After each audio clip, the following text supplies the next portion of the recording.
Okay, I'm going to play around with something here. We're going to check out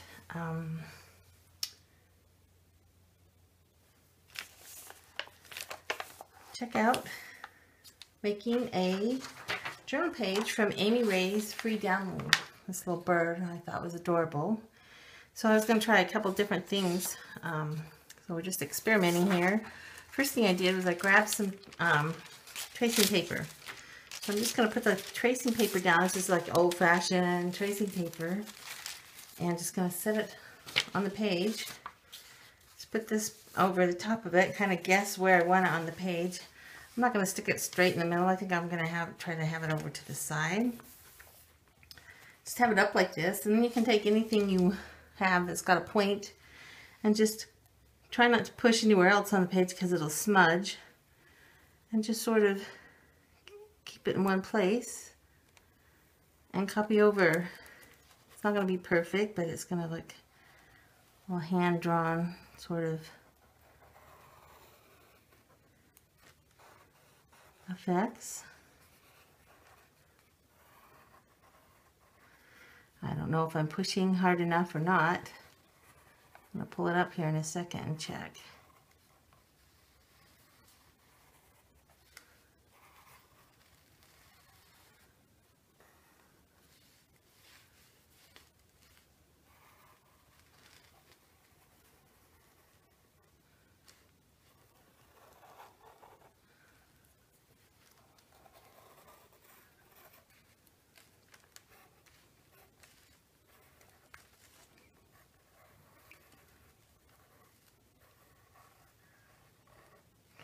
I didn't do it exactly like the thing. Kind of hard with this fat thing, but there's a little bit of it. And we'll just finish it off. When I'm done, it really won't matter what this first part looks like, maybe. I don't know. I'm kind of just going along and doing this as just trying something new. You just get all the lines in. I don't think I did this one yet. Let me just peek. I know I've twisted it a little. So there's that. And then I'm just gonna pencil in the rest because I don't wanna, I lifted it up too soon. I don't wanna like do it out of place. So I'll just hold this next to it and kind of look at it and do the rest. I don't have a piece of charcoal or a pencil, so I'm just going to go like this with this. What am I missing? I'm missing some of these. Obviously it's a little wonky, but it's okay. It's okay. So I'm just going to kind of finish up. Maybe clean this up a little. I see where I missed one. You just sort of make it your own. I'm going to stop in a second and brush it off because that tracing paper's pretty messy stuff. I'm actually going to smudge it because I might like how it looks, and then if I smudge it, then it won't end up smudging later. So we'll just give it a little smudge. And you can really see the difference between the lines for the pen and the lines for the tracing paper. So I'm just going to go ahead, because I like dark black lines. I'm going to quickly finish this. There's a couple things we can do. I was going to use my Christmas presents, my water-soluble crayons. I got some really affordable ones, the Reeves. So I thought we could do that. Another thing I thought about doing was taking a piece of paper. You could put a piece of a lighter weight paper over the top of that pattern, trace over it with a crayon, a white crayon, and would make a resist, and then you could watercolor over the whole thing. I might try that in a minute.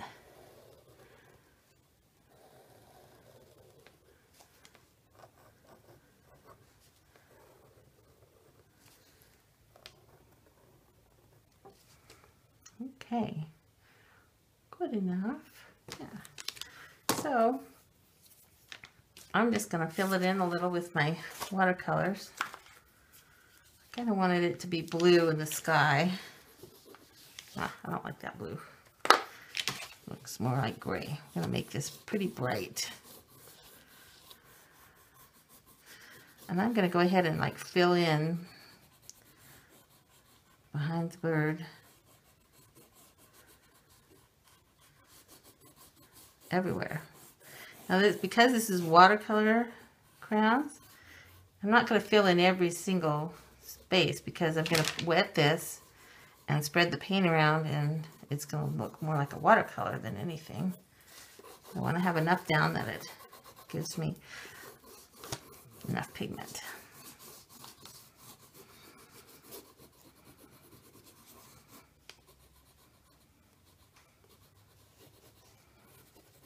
All right.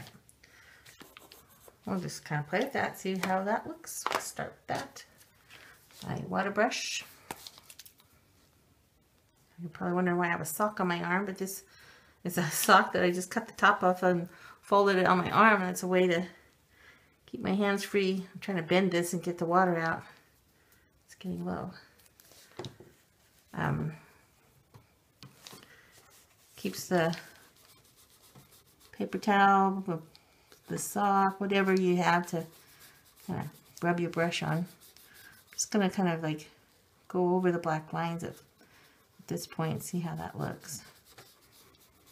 And actually, because that's being stubborn about getting water out, I'm going to have a little thing of water here. I'm just going to dip this in. Even though it's a water brush, you can use it like a normal paintbrush. So just get that going faster.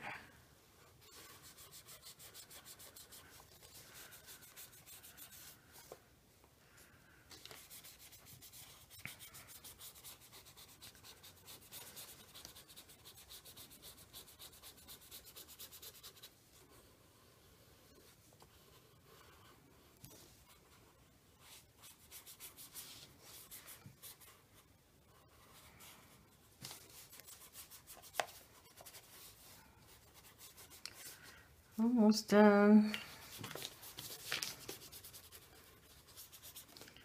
I think what I'll do, it's kind of nice to use a 1/3, 2/3 sort of design principle when you're creating a page. So I'll probably do the bottom part of this this page another color. Sort of give it some. Yeah, one thing you can do, and I kind of like this effect, is you can take paper towel or something and blot when you've got watercolor, because it gives it a little texture, makes it look a little different. Comes off a little and just kind of gives it a nice grunge look, little variated look, which I like. Now I'm going to keep, what do I want to do? I kind of wanted to have this pink. Pinkish purple, a little flower, and I thought I would do, not sure what color I want my bird to be yet. I'm going to make this green along the bottom here, just because I kind of like it.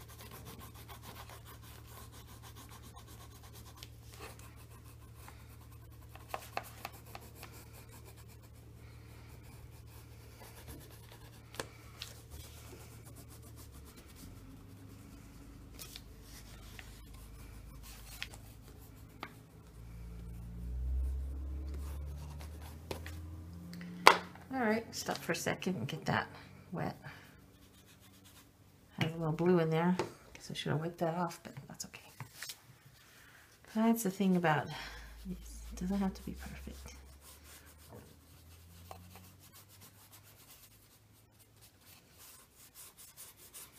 I'm not really thrilled with that color. It doesn't have as much pigment as the blue. It's not really staying. It's getting pushed around, but not really staying. I'll probably let that dry and put another coat on it. Another little layer, which is watercolors are all about that. Finish it off with having the strokes go all the same way. Give it a little bit nicer look to it. I kind of like my bird white. I might just give him a little kind of a pink belly. Kind of tie in the pink that's down there. I just take these crowns and just get a little tip on the tip. Just very little amount of water. Just sort of do that. Now I've got the brush pinkish. I'll just go ahead and activate that crown right there. Kind of like him. He's cute. All right, what am I going to do with this bottom part? I kind of like it white, but I think I'll add just a small amount of color. And I'm always, when I like gamboge, what does this say? I like yellow ochre with blue a lot. It's one of my favorite combinations. So I'm going to fill this in a little. And we'll just give it a little color. So the bird really pops. He's the only white on the page. So as you can see, again, I because I know I'm going to activate it with water, I just don't really get that careful about the coloring part. It's just getting some pigment around, then the brush really does the work of getting it to the edges and stuff. But you want to make sure you put enough down so that you have paint to work with, but it's kind of, you just get a feel for it. Sometimes you can get too much paint going around and it's difficult to get it to stay, but that was just the right amount for me. That was what I was hoping it would look like. So that's good. Nice.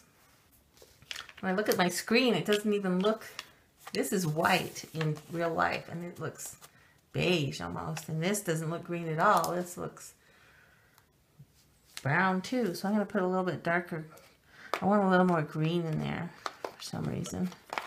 Let me put some in here, kind of get this to go. No, that's not coming off. Well, I like some of these Reeves crayons. These are the Reeves ones. It's like $15 or $16 for 48, which is nice, but some have a lot more pigment than others. Ooh, that looks a greenish blue. We'll see what happens here with this. I didn't dry it between, so this is called sapphire blue. Here I'm putting glue on where I want it to be green. One thing with watercolors, if you make a mistake, you can wet it pretty good and then just wipe it. It's kind of nice because when you're using really nice watercolor paper, that might be a different story, but just for an art journal, no problem. Actually ended up liking that better than what we had before. Just sort of smoothed everything out. Still going to try to get another color down on there though. I might take one of my more expensive ones. This is the Neo color, the Caron d'Ache. I should have somebody tell me how to pronounce that. Anyway, I've got one of these. What color do I want? I've got a few more here. Let's look at them. I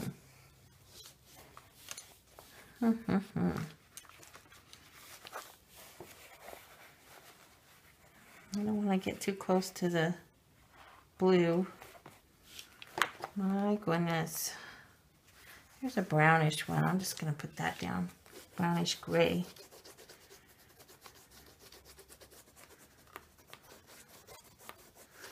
Just get it a little darker. See how that looks. Just dip in my pen. I don't know if you can see my water. Probably not. I just have this old cup of water. I cleared it out. It's fresh water, but the cup is really a lot of paint on it.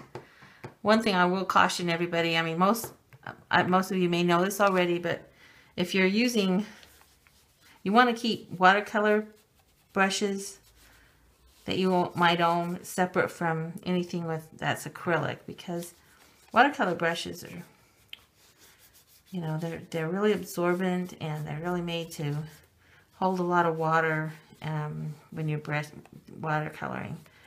And the acrylic paint gets in the fibers of the paintbrush and makes it so they don't work as well as they did. So you want to have some, I just choose really inexpensive, like kids art supply brushes for acrylics. I don't spend a ton of money on brushes. I spend more if it's a watercolor one, but I get, this is actually a children's just a children's craft brush, and this is a good size for smaller things, so I use this one a lot. I like having, actually this is one of my watercolor, no it's not. I like having nice big flat ones to use. This one I'm not going to use on this today, but there's some I like to have. So this is going to be drying. I just going to leave it like that. And I thought we could do it again, and I'm going to do acrylics on this side because I got these really fun, where are they? Neon acrylics, and they look like a lot of fun. They're pretty colors, so let me find them. Oh, they're under here. There we go. So this was a set. I think I got it on eBay, and it's just sort of an off-brand. I don't even think I have a lid anymore. I think the whole thing was like $10 or something. But they're all fluorescent. Like this is fluorescent red, fluorescent yellow, green, blue, purple, pink, orange. So I thought we could do a little fluorescent bird. Let me just trace them again. This time I'm going to use something with a little finer point that's got a little bit more control so we can see what that's like. And we'll just sort of put them on the edge again. Now, one thing, you know, you could do is if you had some clips, I have a clip here, you could take the whole thing, and I think I'll do it from this side. I'm just going to wrap it around and clip it. And that gives me a little bit more, I'm just going to tear this, a little bit more steady anchor to hold it onto. Huh. What do I have here? Oh, I have a fingernail file. I don't know why I have a fingernail file on my craft table, but I'm going to use it. It's got a really fine point. So we'll compare the difference. And I'm going to pay more attention to the lines. I'm going to go in a more methodical, use of the pattern. So I'm going to go all the way around the outside first. And then I'll just start on one side. And go finish them all the way at one swoop. They'll probably look better.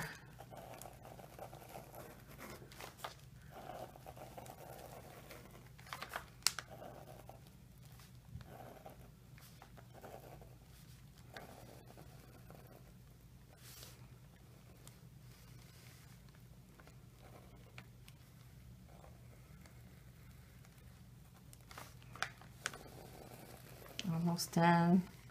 I'm sure I'm going to probably try to speed this up if I can figure out how to do that. New camera stand, new camera holder. It's actually my iPhone. Somebody said to use those, and I was thinking I had to buy a video camera, but hopefully this turns out. If not, I just sat in this room and talked to myself for an hour. Silly girl. All right, almost done. Big reveal.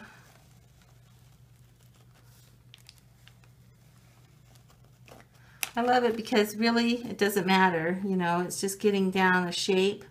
This tracing paper might feel like cheating, but I don't care because it's my art journal and I'm just putting stuff in there to please me, not to, try to impress anybody. And if I want to trace over an image that I find in a magazine or do something, I will. It's okay. It looks like I forgot the tail, close the tail on this, so I'm just gonna kind of guess where I want it and do it. So it's all in the same. I tore it a little bit better there. Okay, and once again, I'm gonna rub off because that stuff is messy. It is really. Look, it's all over on the page. Just going to rub this a little bit just to keep it from getting mixed in with the paint later. Bring up the extra that we have.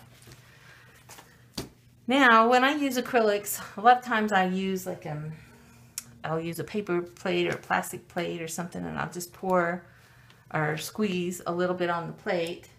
And then one thing I like to do is I like to mix things like, I like to use glazing, acrylic glazing, golden acrylic glazing. Here's a big bottle of it. I'll show it to you. But it comes in a smaller bottle, and you have, there's a little squirt bottle so that you can just squirt out tiny amounts at a time. But this is what I like to use. And I like it so much I bought a huge bottle. Then if you get a bottle like something like a glue bottle, but if you get it in smaller size, it already comes with the squeezable thing. But that is, of course, in another place. So I'm just gonna do this. I don't have a palette, so I'm just gonna use this whole paper. You're gonna think I'm crazy, but I'm gonna just use this paper. I'm gonna lay down a couple colors. Some of these, it's the first time they've been opened, so we're not gonna need a whole lot. This is not a big page. So I'm just gonna squirt a little on there of a few colors I want. And I have no idea what these colors look like, because like I said, I haven't even opened some of them. Woohoo, look at that fluorescent. Awesome. Okay, so blue, an orange. I thought for down here, I'm gonna do a green.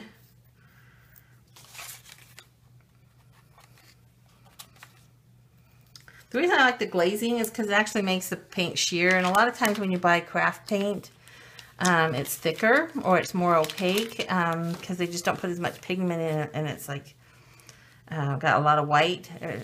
And so I like to use the glazing because, first of all, it spreads thinner and it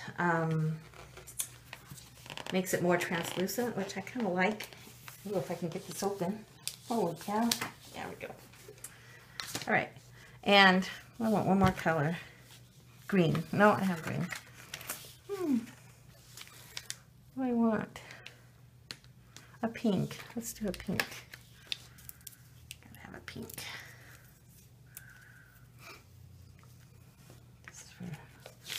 Just for grins.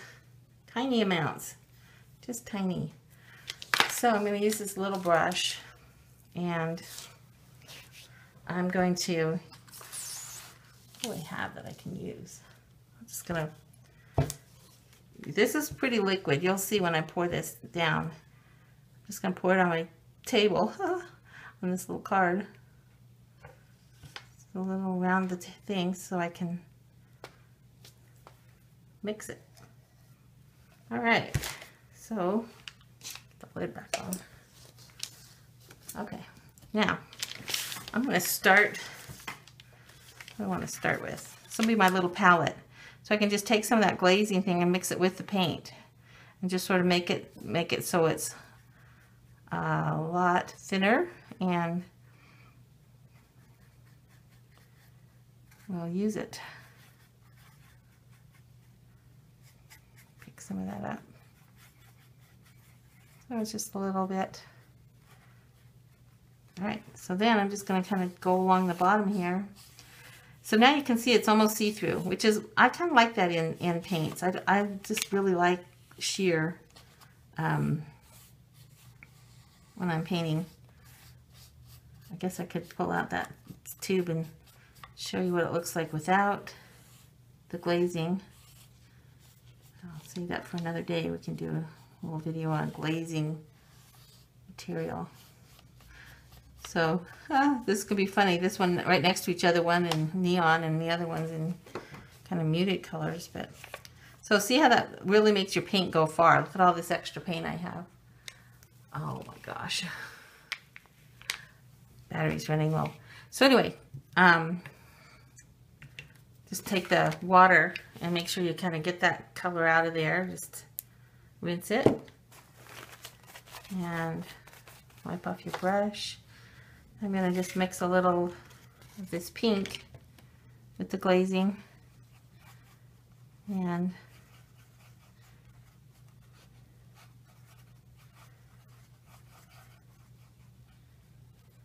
do a little belly. Fun.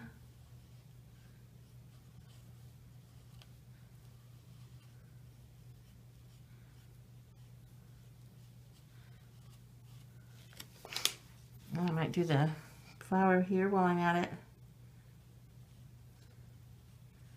This isn't a really tiny accurate brush, but gets the job done.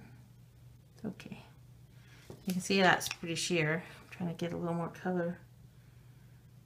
Put it on really thick just so it'll have more color. That's okay. All right. All right. Blue. I probably should have put down quite a bit more blue because we need to cover the sky. Now see, this is where it's just pretty much the paint with a little bit of water, and then I'm going to pull in that glazing, stretch the paint, make it really sheer. Doesn't really change the color. Might look like it now because it looks a little like there's white, but as you mix it together, it just really makes it sheer. It doesn't really change the, add white to the paint. So if that makes sense at all. It just adds more volume and makes the paint a little more workable. It doesn't dry as fast, which is kind of nice. I like that. Sometimes you put paint on and before you even swipe the brush across the page, it's dry and you're going, what the heck? Now, because this is sheer, I'm just going to experiment and see if, yeah, my lines show through, so it'll be okay. I'm going to just paint the whole thing on there. I'm going to look for a bigger brush because this could take a while just trying to do that. Leave that in the water. You can even do, you know, sometimes just these little craft brushes are fine for things like this. So I'm just going to get it wet.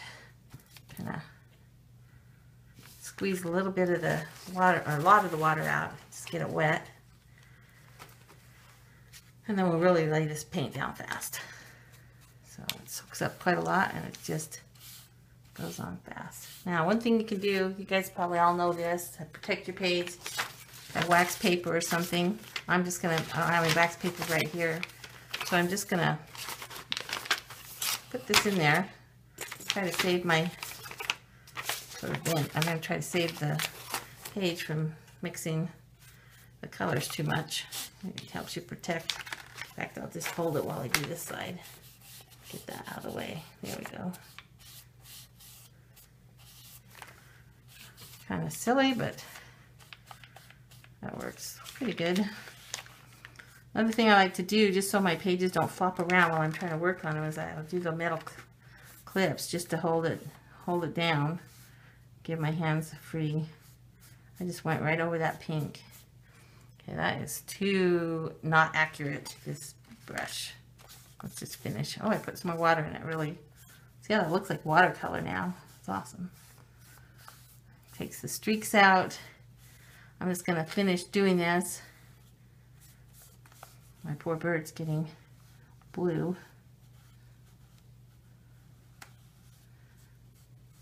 We'll go over the other details again. And then what you can do, I will blot that up.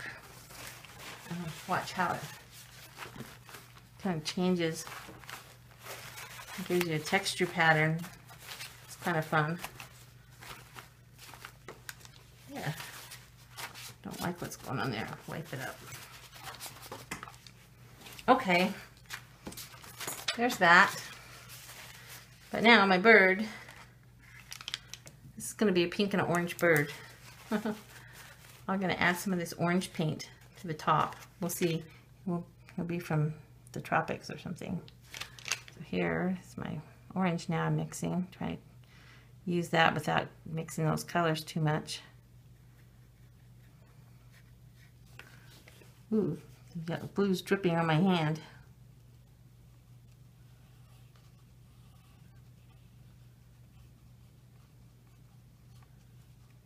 Little bird.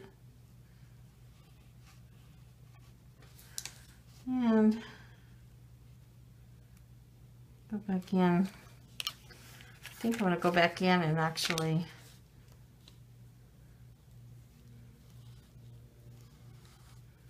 do this bottom tray.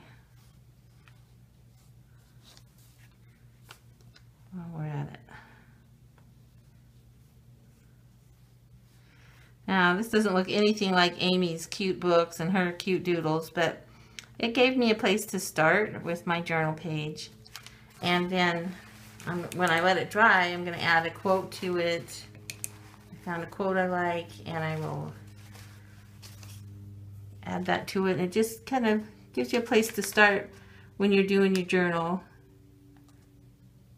Kind of fun to use tracing paper, especially if you don't have any confidence in your, you know,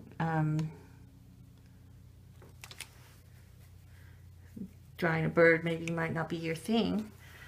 So that is that needs to dry. I should have my blow dryer here so I can blow those dry. But acrylics on this side, watercolor crayons. Look at this where I need to be. And it's kind of fun. Then, you know, just for grins, because I've got all this paint, I usually like to try to use it up, so I don't want to close that page. So I'm just going to wipe it right on this page. Smear it around.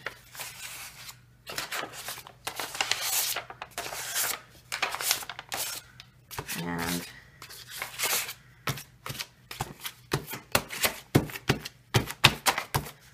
gives me a starting point, and it's got a cute little thing I'm going to do. You know, I can do a little card on that, little affirmation card collage. So there we go. That was a little journal prompt with the bird cage from Amy Ray. Her books are fabulous. They are so full of ideas about doodling and making projects, and I just, every time I look at one, I'm inspired to want to try to draw like she does and do something, you know, as cute as what she does. And, you know, I had fun doing that. You know, it's not done yet. We're going to put some words on here and things, but it was fun to do. And, you know, I hope you like that. Thanks.